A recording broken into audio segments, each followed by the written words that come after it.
don't be scared, in contrast to Latin America, to sell yourself and advocate for yourself. It's not bragging. It's a prerequisite to be successful in Canada.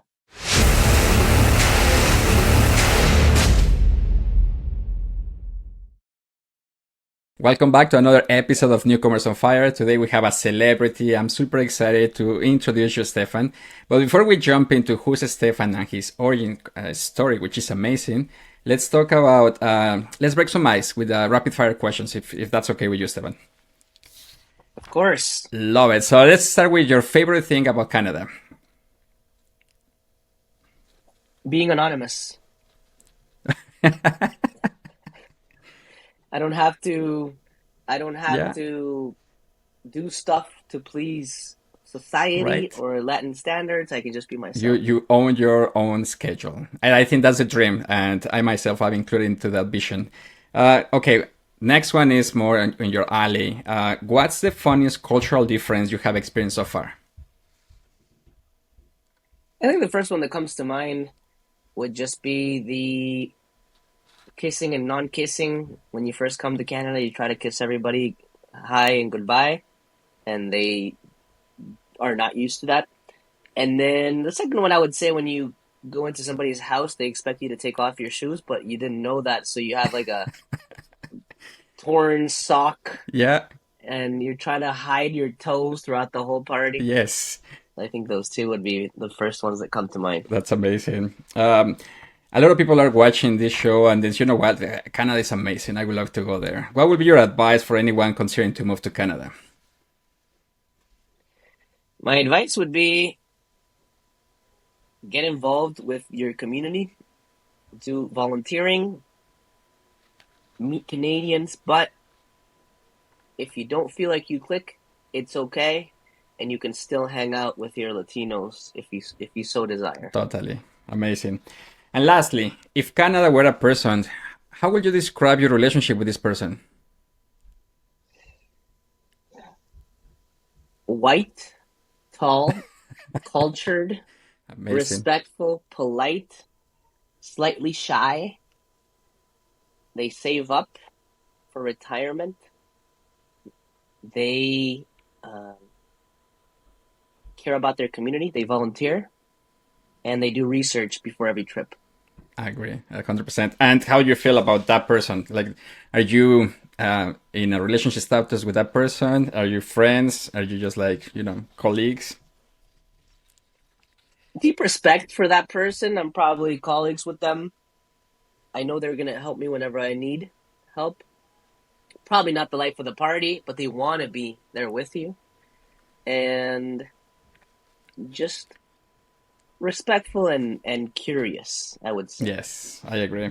Yeah, for me at the beginning, it was like we were sleeping in different rooms. We were not looking at eye to eye because, a lot of things that I faced.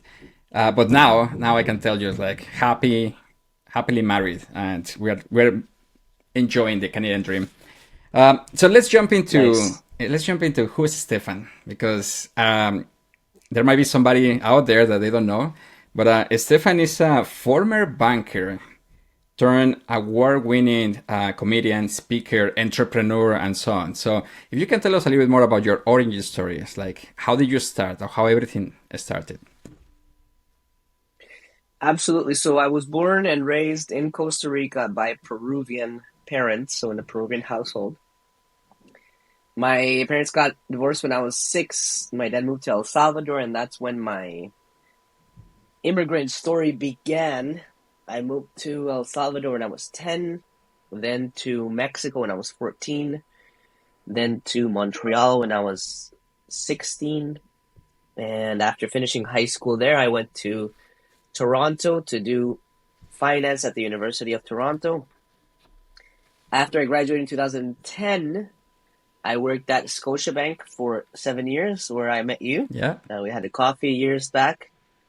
And after a couple years at Scotiabank, I learned about this thing called Toastmasters, where you could practice your public speaking. And I would get feedback that my speeches were funny, even though I meant them to be serious. Right.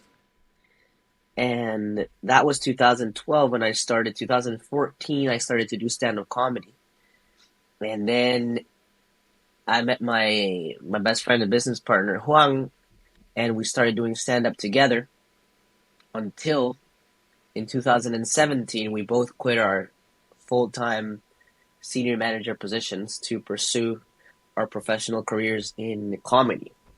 Since then, I've performed in 11 countries in Spanish and English, over 1,000 shows, been on Comedy Central, Just for Laughs, TEDx, The Second City, and many other places. But it all was born from a dream of doing what you love for the rest of your life. And it was hard to overcome because in Latin America, sometimes the only thing that is respected is either lawyer, engineer, doctor, definitely not comedian. Right. And aspiring that for yourself took a lot of courage to be able to say, hey, even if I do this, my family's still going to love me. Even if I don't make a lot of money and I have to go back to the bank, that's not a failure. Failure is not trying. And I have no excuse anymore. I live in Canada. Because if I lived in El Salvador, Costa Rica, or Ecuador, I'd be like, oh, if I lived in Toronto or New York or Chicago or Los Angeles, I would do stand-up. But here I can't do it. So now I was here. So what was my excuse? Exactly. Well, no, when I have papers, I applied for citizenship the day I quit my job. So I was going to be a Canadian anyways. What's my excuse? The worst thing that could happen is that I have to work at Starbucks. That is amazing. Starbucks is amazing. So it's the epitome of privilege. And I had no excuse. So we jumped, and it's been 7 years since. And an amazing journey, because I've been witnessing how much you have progressed, and it's impressive. I even assisted to your Toronto show that, and we are going to talk more about that. It was also incredible. My wife also loved it. And but yeah, before we jump into that, because I'm getting ahead, let's talk about those challenges as a newcomer, because also you mentioned that through your shows a lot, and in a way we need to make them vocal. In a way, talk about them. Speak up as well, just for also people to understand what newcomers go through, and also how things could be better. So, did you experience any challenges as, I will say, you're a professional newcomer, because with jumping with so many countries, was that something that you already knew how to do, or? Yeah. In many ways, yes, there's still a lot of challenges of mental toughness where you need to be by yourself, and nobody's going to save you. You know, you don't have your uncles, your parents, your grandparents, your friends. So you have to do everything for yourself, which makes you a resiliency machine, you know? Yeah. So I had already moved around as a kid many times. New school, new friends, new environment. So by the time I came to Canada for boarding school when I was 15 in Quebec, it was actually amazing for me because everybody at the boarding school was like me. Amazing. Where nobody had their family, nobody had their parents, and everybody had moved around. Very similar to me. So I actually felt like home because none of us felt like home. That's amazing. And then you belong right away. And absolutely, I've always felt like a fish out of water and trying to fit in. So by the time I made it to the University of Toronto in 2006, I feel like a lot of people in that first year got crazy with so much freedom because they've been living at home, first year students. Now you can go out, party, buy drugs, do whatever you want, and nobody cares. Nobody's going to be like, do your homework, go to bed early. So I already had a lot of discipline that I had built through the years. And I knew that my family, my dad had been investing so much money in my education that I couldn't mess this up. Versus somebody who, I don't know, maybe is from Oakville and the opportunity cost is not that high.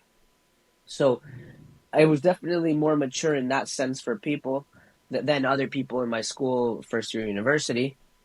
And by the time I went to Scotiabank 4 years later, I mean, I already had some friends. I already knew the city, Right. so it was a smoother transition.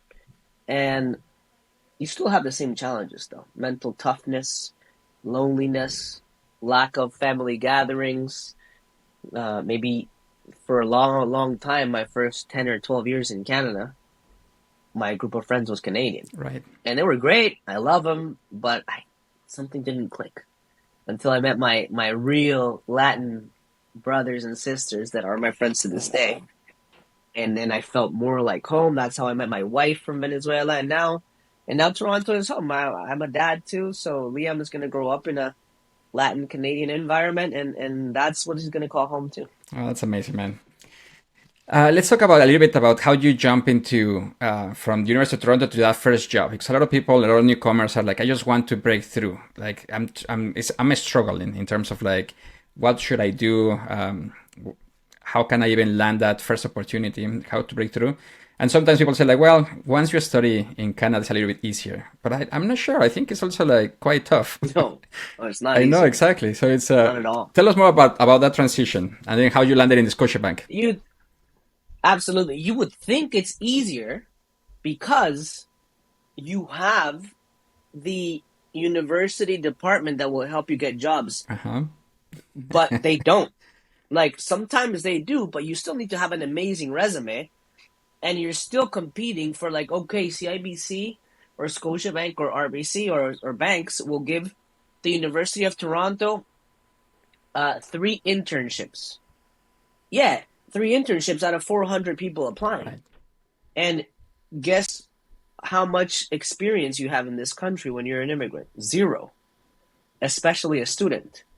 So all my friends in commerce and finance, they were local, and their parents were investment bankers or worked at banks.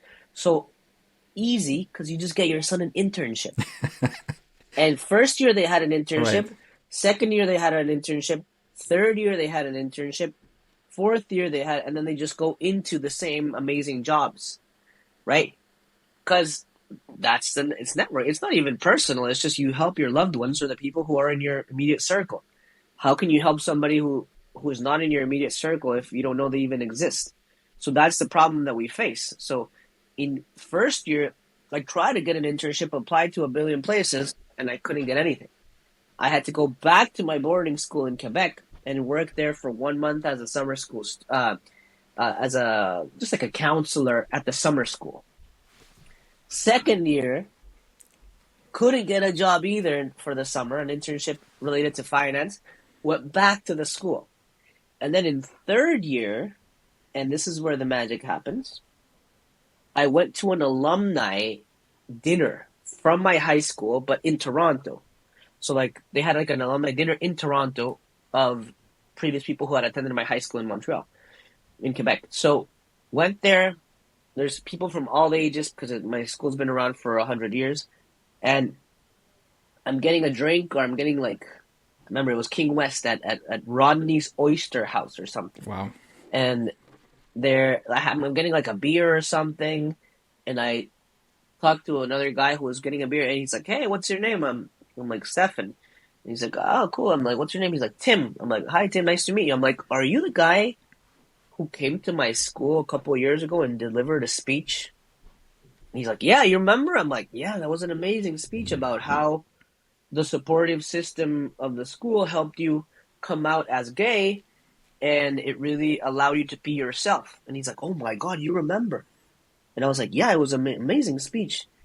And then he says, "That's great. I didn't think anybody would remember. Tell me, what are you up to?" I'm like, "I'm studying finance, trying to get a job has been super hard. I have no contacts, but I'm applying to different places." And then he says, "I'm a vice president at CIBC. Oh, wow. Are you looking for an internship?" And I said, "Yeah." He's like, "Okay, you're going to get an email from me tomorrow. It's not in my department, but I have some other friends in other departments that are hiring." Fast forward, I get my first internship at CIBC Control Division, which was pretty much like stapling the whole summer, but it still looked amazing because it was Control Division, Exactly. auditing, internal audit, coordinating, all these fancy words, which then helped me get a job, get another internship at Scotiabank because I had that, and I spoke Spanish and Right. I studied finance. And then I spent 8 months as an intern, and then I got a manager position at 23, one of the youngest managers. But the thing I did was I went above and beyond, and I met everybody on the floor, printed the organizational map, said hi to everybody, told people what I wanted to do, told people what I was doing. Can I help you with anything? Organized all the summer events, all the summer parties, joined the United Way volunteering, joined the Gen Next volunteering, did everything that nobody else wanted to do. I know it sounds stereotypical, but that's what I did, and that allowed me to get visibility. There were 6 other interns, and only 2 of us got that manager position. So Yeah. uh, that's how I did it. It's amazing how like once we start looking into the details, it's when in reality like actually like comes out because people just look at it as like, oh, that was easy, or it's like, oh, the overnight success, right? But it's so much work and so many years in the making. Yeah. So uh, now that you're in Scotiabank, of course, you apply the same strategy, networking, connecting with people, working, above and beyond the extra mile, and you progress. You became a senior manager, and then there is this moment where you are faced, as you mentioned, faced with your passion and your purpose of like, oh, you know what, like this is like a public speaking and comedy. Uh, can you tell us how did you did that transition and how you actually, I guess, quiet the voices inside to say like, okay, I'm going for it. Like, I'm assuming that you experience fear. I'm assuming you experience like a lot of self doubt. So, what was that process for you? Absolutely. So when I became a senior manager in 2014, I was 27, and I was the golden boy of my Exactly. family, just everybody Latin America recognizes Scotiabank. You give the good news to your parents, they're proud of you. Obviously, I would be so proud of my son if Liam did that. And so much hard work went into it. So it's a sense of pride. And then I started to dream a little bit. I never even dreamt of being a comedian. I never even thought Hmm. about it in my childhood because, I wanted to be a soccer player or an actor, kind of what I saw on TV or whatever. In many ways, like because I like the stage. But when you're in university, when you're in high school, when you're getting your job, when you're an immigrant, it's survival mode. Right. You just need to get that job to pay for the bills. It's one task, one goal, and there is no room for leisure, for entertainment, because you're in survival mode, right? Exactly. And and that would be one of my advices for newcomers. Don't sacrifice those things that you enjoy from back home when you come to Canada because that's what gets you depressed. Yep. You lose your essence. But going back to the question is I started doing stand up. I was starting to open for big acts, for big comedians. I was starting to gain some traction. And I spoke to my wife, then girlfriend, now wife. I was like, there's a shot. I think I have a shot at this. If I could do this for the rest of my life, I'd be the happiest person alive. Would you support me? She's like, yeah. Amazing. So we moved to a smaller place. We stopped going out. We stopped using Uber. We stopped eating out at bars. We stopped partying. We stopped traveling. And for 6 months, saved up hard. And then April 4th, 2017, I applied for my citizenship. April 5th, I quit the bank. Although I gave them a 2-month notice to leave my options open and leave in really good terms. And April 6th, my business partner and I went on a 3-week tour through Miami, Costa Rica, and Colombia to do shows and to improve and meet a lot of people. So it was a lot of fear. My biggest fear was that I would disappoint my dad and come across as ungrateful for all the money that he had invested in my education and me like kind of throwing it to the garbage. Obviously, I'm not throwing it to the garbage, but you know what I mean. And I was so scared that I would disappoint my dad and that he would be sad or disappointed that I did not tell him until I had already put my 2 month Oh, notice. wow. So I couldn't take it back. Exactly. And I would have done it in a different way, obviously, now that I look back, but it's what happened, and it was a big decision for me. And in many ways, I knew that if I spoke to him, maybe he would convince me to not do it, like a good father would, because they just want the best for their dad, for their kid. Exactly. So my train of thought was, I'm 27, I'm 29, I'm not married, I don't have a mortgage, I don't have any kids. This is the time to take risks. And when I'm 60, if I don't do this, or when I'm 80, I will look back and be like, what if? Exactly. And that what if would eat me alive. And every day that I would be in that cubicle, I would always be thinking, what if I jumped? Just as an immigrant, maybe I've developed this sense of super comfortable with the Uncertainty. not knowing what's going to happen, the uncertainty, that the certainty of being in that cubicle I knew I was going to become a director. I knew I was eventually going to become a VP, and I knew I was going to be successful. But that's not the place I wanted to be successful in. And I do believe we only live one life. Right. So I jumped.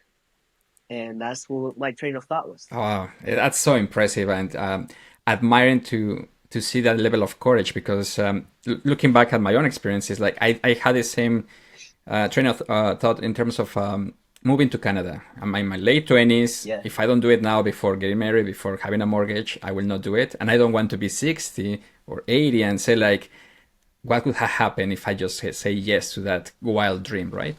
So very similar in terms of how we go to the journey of like, okay, let's jump, let's do it. Now, the question about this is, what is your definition? And I think you already talked about this, but what is your definition about failure?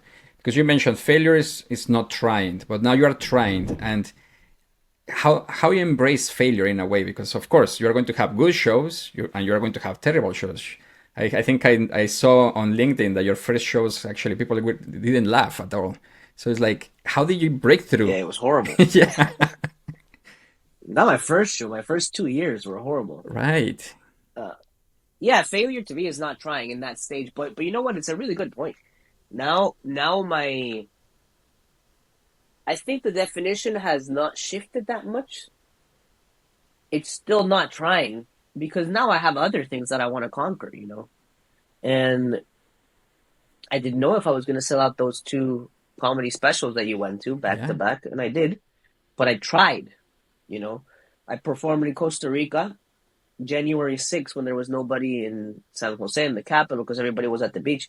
And I first told the producer, no, I don't want to do it because what if nobody comes? But then I was like, no, I'm not going to base out of fear. You know, I'm not going to act based on fear. So I said, let's do it. And 68 people showed up. So it's not trying. You know, I'm a big fan of we'll cross that bridge when we get there.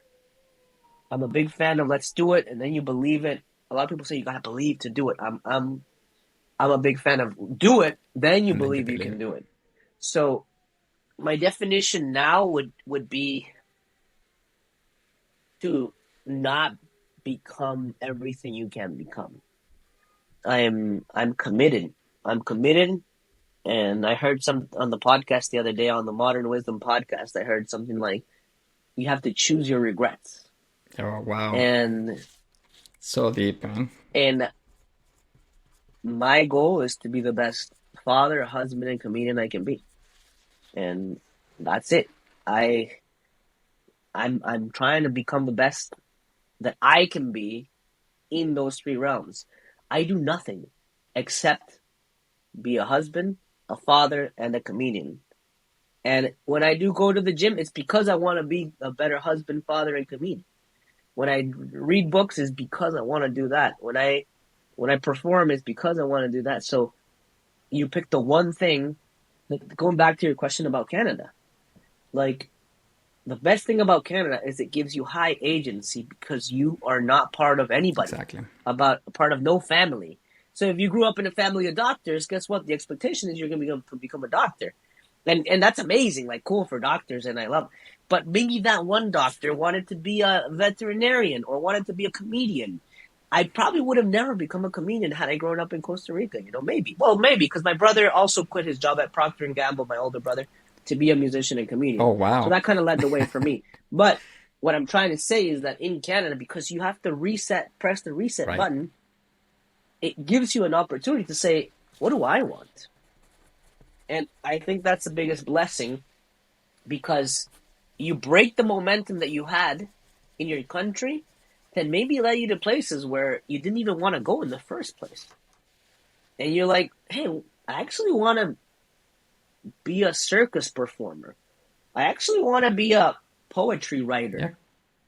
I actually want to build puzzles or build trampolines or whatever but if you don't hit that reset button, and unless you're alone here, without the sound and the society and your family telling you what to do, The distractions. in Latin America, the distractions, you might end up somewhere else. But here you have that chance, and I believe that I got that chance. So now I'm never going back.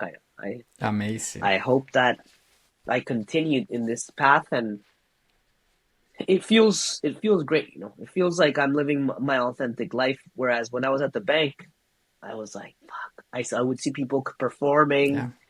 at people on Facebook, and I'd be like, yeah, that could be me. I wish I would be that person. Yeah.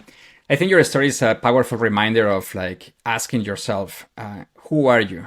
Not only from the cultural aspect that we're going to be talking more about that, but also as a person, your identity. And I do recognize that when I came to Canada, my identity was completely crushed because I was the executive back in Mexico. Yeah. I was a successful person, the golden boy, and then I come here and I become nobody. Yeah. I'm mopping the floors. I'm like, doing all the things that I have never done in my life, and I have never expected doing in my life. Not that they are bad or wrong, but they are things that for the first time it's like, oh wow, I'm washing my own clothes. And it sounds so privileged, but in Latin America, we have help for that. And especially if you come from a family, like middle class family, like, yeah, it's quite affordable to have all of that. So here, it's like, no, not at all. So everything changes. One thing that comes to mind after you just mentioned your realization is that one of my biggest fears, and I think you might relate, is that one day I might be facing my creator, and my biggest fear is that he will show me with his iPhone a life that I could have if I only, Yeah, that's it. So looking at that life saying like, oh man, I knew it. It was going to be amazing. So that's my biggest fear. And that's why I'm always like, let's jump, let's do. And to your point, failure, it's not failure if you don't learn from it and if you don't adapt and everything. So I like that a lot. So we're very similar in that sense. And what could have been will leave you oh, alive. 100%. That's why it's like, I need to try, I need to do it. I need to just see from it. So I love that. So many things to talk about, Stefan. What are the... Yeah, I want to just mention the identity piece. Yes. I just want to say something really quickly because it's super important. I realize that, and maybe some people relate to this. Maybe I'm so obsessive and committed, but I've crushed my identity several times in my life and had to restart, which has given me resilience and mental toughness. And I've been able to reinvent myself several times. So when I was my whole life, I wanted to be a soccer player. I love soccer. And that's how I made friends. That's how I got girls. That's who I was. And everything. My room was full of soccer posters. Everything was soccer. How I got respect. My identity was soccer player. And then in the university, I tore my ligament. I couldn't play soccer anymore. And I couldn't make friends with soccer. All my friends were through soccer, everything. And then I had to let go of that because it was right when I started the bank. So then I became the banker, and I doubled down on that, became very successful. It was almost like the hot shot downtown Toronto party banker making money, and anywhere you want to go, let's go. You want to party, let's party. And then I became the party guy, the banker. All the parties were at my house. I would invite people.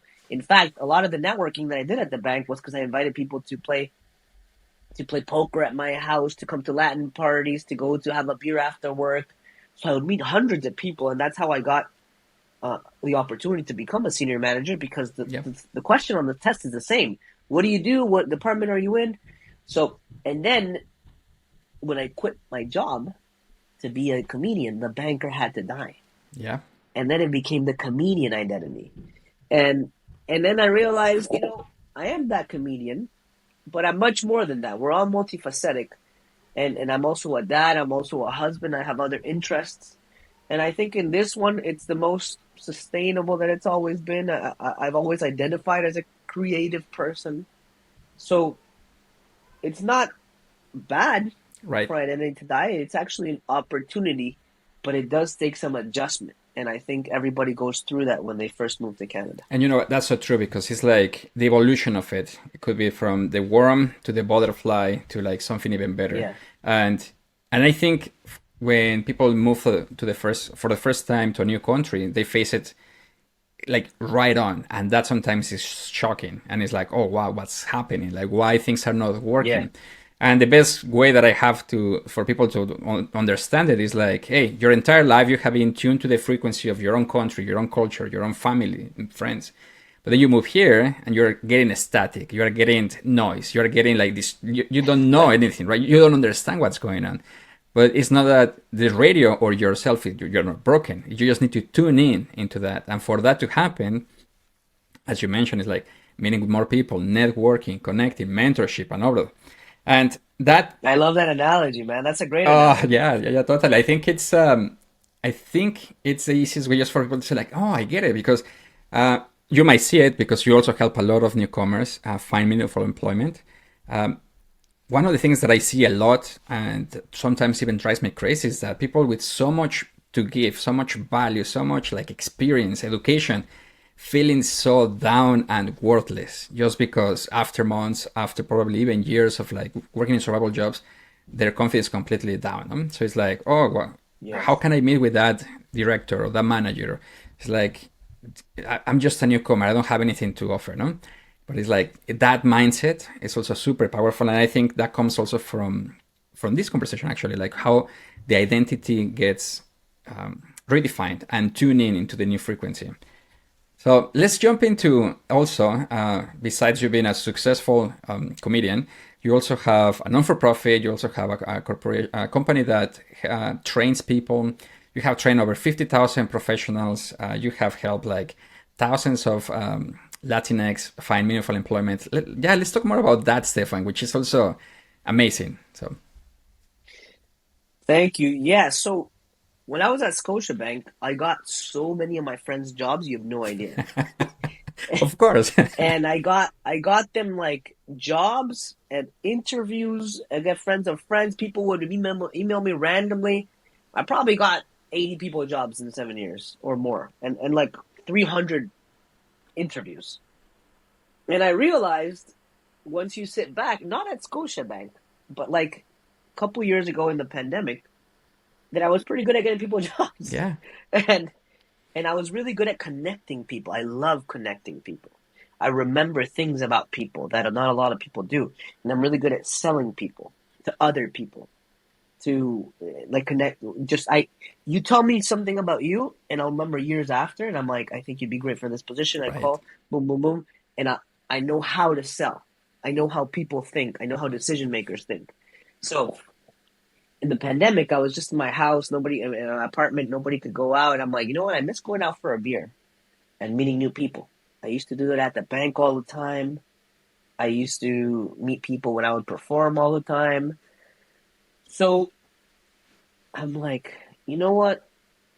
I'm going to do something that combines my talent, and I'm going to help my community, and I'm going to create something that I always wanted to do, which is let's get together for a beer and meet new people, but help each other out with a purpose. So I created this thing called Not Working to Networking, where since 2021, we've hosted over 200 meetups Yeah. and helped thousands of Latinos get internships, interviews, meaningful jobs. And what I mean by meaningful, desired jobs is we all know Latinos who are cleaning floors, but they're engineers. Yep. Nothing wrong with cleaning floors, but they're in marketing and they're cleaning floors. And our vision is that in 10 years, no Latino would ever have to clean floors again if they don't want to. Exactly. So I realized that my experience in networking was horrible at the beginning because I would be at these events talking to somebody from like Saskatchewan, and for 3 hours stuck with that one person. They love hockey. I don't even know how to skate. Right. And then you just wasted 3 hours of your time. Yep. And then you realize they couldn't even help you anyways because you're in finance and they're in like project management or whatever. So how could we create an environment where people automatically have something in common so it's less awkward? Let's do it in Spanish so that people can express themselves freely. And if we have that uncommon commonality, everybody speaks the same language because they're already in the same industry. So I created the meetups, started off Monday online and Thursday in person. And it would be specific industries per week. So Latinos in banking was this week, Latinos in project management was next week. And half the people would have jobs and half would be looking for opportunities. And magic started happening because everybody speaks the same language, acronyms, experience. Everybody who has a job recognizes the newcomer's job because they're also Latinos, so they can vouch for you. If you have questions about exams or designations, you can ask them freely. Yep. And everybody can answer because they're already in that industry. They went through the same thing. And the whole idea was that the next generation of Latinos doesn't have to bump into the same walls as we did. And give everything we know, all the tools, tips, techniques, contacts, so that they don't have, it's not going to be easy anyways, but it's hopefully going to be easier than we had it. Right. And then they can pay it forward and help others. And then hopefully in 5, 10, 15 years, Latinos can be better represented in senior executive positions, which you see Italians, you see Greeks, you see Indians, you see Chinese, but you don't see a lot of Latinos as CEOs, senior executive vice presidents. So why not? And I think the Latinos don't achieve their desired jobs because they either, first off, they don't speak English perfectly, which is normal because that's not our first language. Right. You don't have Canadian experience, but that's normal because how are you going to get it if they don't give it to you? And the third and most importantly is the networking, the contacts piece. So that's the one that we're attacking. We connect people, we connect Latinos with opportunities, and it's just been wonderful. Now I have a team of 10 people on my exec and 30 volunteers. We are doing meetups in Montreal too, in addition to Toronto. Yeah. And the stories are endless, like people calling me in tears, thanking us for everything. And I remember the first call I got from this Bolivian girl who is a psychologist. It's in HR, but she worked at a daycare for 3 years because she couldn't get anything in HR. Right. Until she came to a meetup, talked to a guy who had an opportunity, got together. He helped her prepare for the interview, and she's been there for 3 years since. Lovely. That's amazing. I just get goosebumps. Like, those are the things that also drive me. It's insane. Like it's so addicting, to be honest, just to see that transformation. Yeah. And I can see it as well because I have also a great job, senior manager, project manager, but those are the stories that keep me awake, like that, drive me as well. And that's why we're doing this, by the way. Like all of this is just to provide that lighthouse of like, there is help and there is hope for everybody. So definitely. Time is flying, Stephan. So much things to talk about, but let's say like if you have, what are the 3 to 5 things that people could do to thrive faster, to prosper, to accelerate that, I guess, the settlement process for people just to get it and live the Canadian dream? What do you think will be the 3 to 5 things? Well, I'll tell you based on my mistakes. So the first one, if I could have done it, I would have bought my apartment as soon as I could. But I was so scared of the paperwork and getting scammed that I had a down payment in 2011 or 12 when I was making money at the bank and zero expenses because I was just a single guy. And I was so scared that I didn't do it until my wife convinced me to, "Well, let's buy an apartment. We're going to get married anyways, 2018." And then that's been the source of our wealth, of our equity Right. since. We sold that first one and bought this one just because my son was born. We needed an extra room. But imagine if I would have bought that 2010. 2011 pre-construction, the Right. Distillery District Tower? Yeah, yeah, yeah. Dude, I would Millionaire. not be here right now. I would be in Dubai, maybe. No, I'm kidding, but we're so scared of that Of course. paperwork that you don't do it. So buy your apartment. I know the interest rate is crazy right now, but still, Yeah. like, you're still gonna make money off of it if you can. Second, big mistake that I did, my friend. I would not be here if I had done this. At Scotiabank and other companies, the big companies in Canada, you can buy shares and the company Oh yeah, gives you match. if you buy 2 shares, they give you a free one. They match it. Yeah. So if you buy 2 shares, they give you a free share. They match it, but they don't do it. I mean, there's a trial. It only clicks in. Like, you can keep those free shares until 2 years after you've been in the Right. company and investing sometimes. So there's like a period that you have to meet.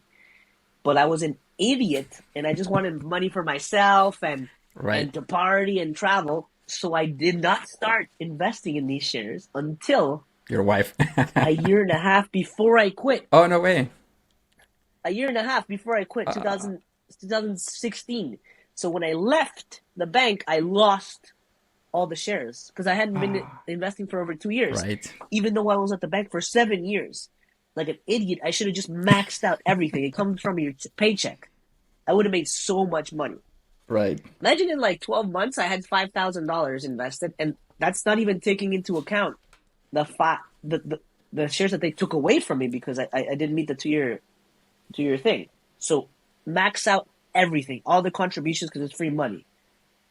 Third, this is a mindset one. I know this is stereotypical, but I was like so intimidated by the Canadian white man. Like, I know what you mean. oh, Exactly. they must be so smart, and that's why they get the jobs. And maybe I'll never get that because I'm not Canadian and I Right. wasn't born by here and with Canadian parents. And then I realized, and you saw it at my comedy show, that's how I finished the show. At the end of the movie, you realize you were good enough this whole time. Exactly. And then you're like, why was I downgrading myself this whole time? I didn't think I was good enough because, the great white man and the Canadian and the great women, and they must be so smart and superior. But then you realize that in Latin America, because we've been doing so many things at the same time, we're even better. Yeah. So it's just knowing it. And now I can tell you, I've been through it. I've done it. I was that guy. I was one of the youngest managers and senior managers in company history. I did it with obviously there was a lot of people helping me along the way. And but I mean, I have zero family in Canada, and I did it, and it's doable. And you realize that you weren't successful in spite of being Latino. You were successful because you're a Latino. So that was third. Fourth, you gotta network, but not in places where you're not comfortable. I moved away from that and I started to network everywhere that I love. I feel great, and I have people that already know me, be it soccer, poker, volleyball, dancing, Right. because the same question is always on the test. What do you do? And you got to tell people what you do. You got to tell people what you want to do, because you already have that volleyball or soccer or dancing in common. They already trust you. Right. So when you tell them what you want, they're more likely to recommend you because you already have that thing in common, that uncommon commonality. So tell people that you want something. And to finish off, fifth, don't be scared, in contrast to Latin America, to sell yourself and advocate for yourself. It's not bragging. It's a prerequisite to be successful in Canada. In Latin America, you're like, I have this, and that. You're like, ay, se cree mucho. But here, no. So true. You have to do it. And if you don't do it, they'll think that that you're not good. It's like a prerequisite. So you have to sell yourself and say everything that you are, that you've accomplished, all your credentials, and that shows confidence in Canada, not bragging. It's not arrogance. I love that. So that's my Oh point. wow! Like every time I hear you speak, and now that I get to know you even a little bit more, I can see that you're a brother from another mother because exactly the same happened to me. That's why your shows are so good, man. Because I always tell people, it's like you are just one financial mistake away of like 7 years trying to fix it. So definitely financial literacy, super important. Exactly to your point. 7 years at Scotiabank, yeah. So that's one, and then mindset. Oh, so true. When I came here, it's like, you know, they must know better, right? They must know more. Like they are kind of like royalty. I don't know. Like maybe this mindset also of like from everything from the outside is better as well. Like that's a cultural norm in Mexico as well. And where you just nailed it with networking because it's about building meaningful connections and also connecting with somebody that you already have something in common, so a bond, and Yeah. that just speeds up the process. So I love that.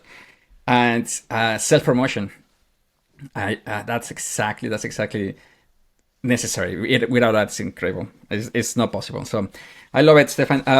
I just want to say your show in Toronto. I've been in, a couple of shows when you started. They were pretty good. I love them. But your show in Toronto, what I saw, it was like an evolution. I saw Stefan Yes. as wow, like you are next level. And that show you were recording for like the big brands, because that was super. That was a very good experience. But what I what I, what I took to heart, Stefan, was that my wife, who is beautiful French Canadian, after the show, she told me, it's like, Miguel, now I understand you better, a little bit better. And I was like, Wow. oh wow, like tell me more, no? Like because I'm very interested. But your show called Trans Citizen, where you were talking about, all of these differences in culture, even from accent to like different ways of expressing your journey, your experiences, and everything. Uh, yeah, for my wife was like, yeah, you always tell me these things, but until now that I saw it through this show, it's like now it makes sense. So it's weird. It's kind of like trying to explain something so abstract as culture, but at the same time in a Yeah. relationship where now we have like Mexican and Canadian trying to also like understand each other. It's crazy. So I appreciate that a lot, and thank you so much for Hey, speaking that your means a voice. lot, Yeah, man. no, it was incredible. That means so much. I wish everybody Hey, had the opportunity to go and see you because you have a gift, and I'm super proud to say that you went through, the fear, the doubt, and you conquered them. And I'm pretty sure you still face, self doubt and the imposter syndrome, things like that, but you're just pushing through, and the outcome is significant. So thank you. I appreciate it, man. That means a lot. Of course, uh, like it's so many times it's happened to me where I've thought of doing something and then I don't do it, and then years later I'm like, I was good enough this whole time. Right? Why didn't I do it? So now I know that I'll think that about me in a year. So I'm like, I'll do it anyways. Yeah. And regardless of the outcome, it's who you become in the process. Oh, I love that. So I'm a big fan of doing and then you believe that you're good enough. And on the topic of self-advocating and promotion, we obviously have each other on LinkedIn and other platforms, but I'm posting there like all the time. I don't even care who's there because I realized that sometimes I would not post years ago because I'd be like, maybe like some people that I admire or that are like higher up there are going to judge me. Like, Right. who does this guy think he is? But then I realized they also have their insecurities and they will respect. Nobody hates from above, you know? So if they're up there, they've seen the grind, they know what it takes, and it, they respect it. They respect it. So I just post and sometimes post and ghost. I just post and then leave, go back to work. I don't dwell.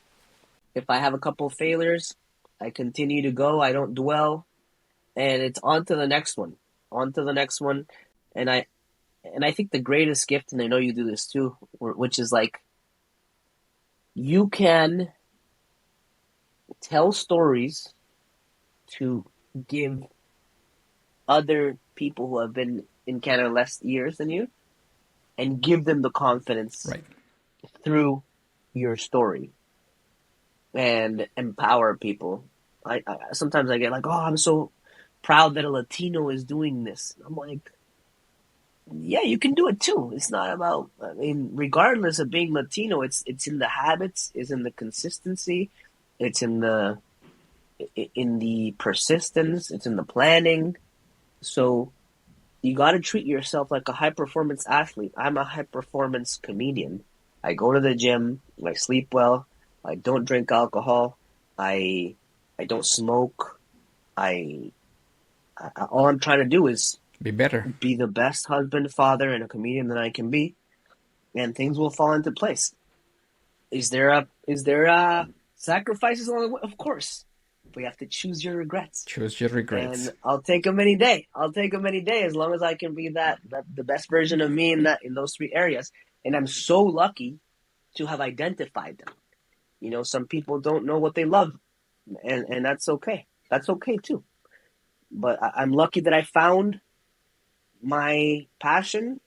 I've been able to monetize it, and everything that I do is a function of that. Everything I do is in benefit of that goal.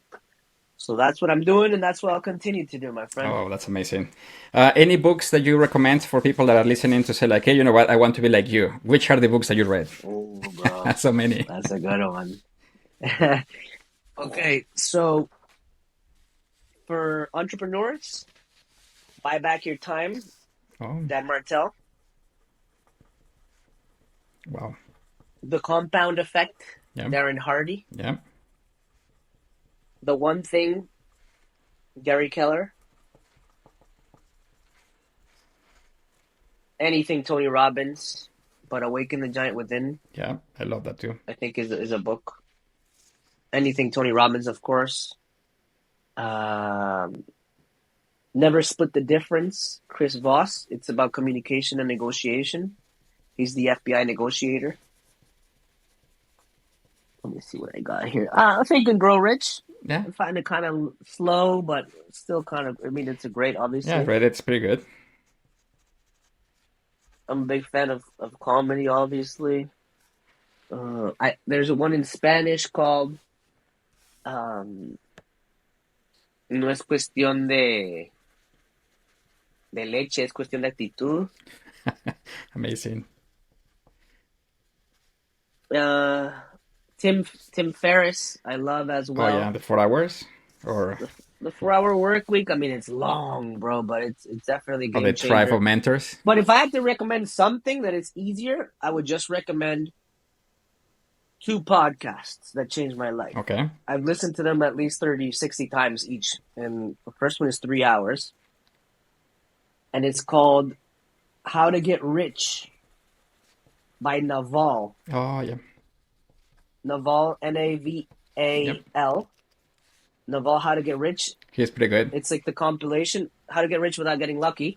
And it's like 3 hours of how to achieve wealth in every area of your life. I've never seen anybody in my life dissect success and well-being like that as concisely as Naval. It's insane. I've listened to it like 60 times.